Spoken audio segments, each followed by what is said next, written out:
Ja, ko si noter, je super fajn, ne? Pa si ponovadi malo tako zmatrana, ne? Tisto, okej, že cel dan nisem nič jedla, treba kaj jesti. Ja, jaz sem bila prav važna, ko so se začeli iz sveta zanimati za moje delo.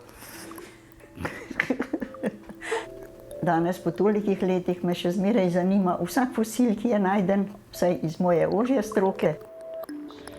V računalništvu pač tudi ustvariš nekaj, sprogramiraš, narediš, sprobaš, pogledaš in te kar nese.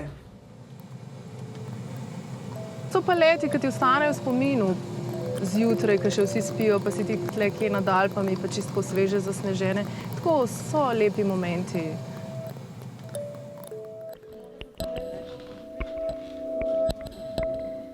Gre za neko stanje zavesti, kjer si v bistvu zelo pozoren na vse, kar se dogaja okoli tebe, v bistvu vse, kar slišiš, kar prebereš, kar vsi čuti so nekako vklopljeni. Ne morem dati prsta na en knof pa reči, tam je najboljši. Tudi na mašine se jaz pol nekaj ne spoznam, jaz pač so mi samo fajne, tako, všeč so mi.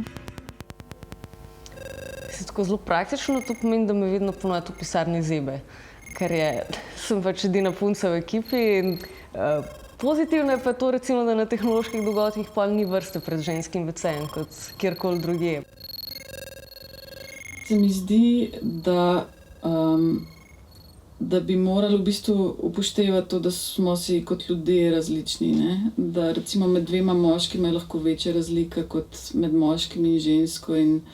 Rekla bi, da gre za to, da je simptom tega kulturni in sicer ta, da se punce že od majhnega nekako vzgajajo naproti humanističnim znanostim, fantje pa napram naravoslovnim znanostim.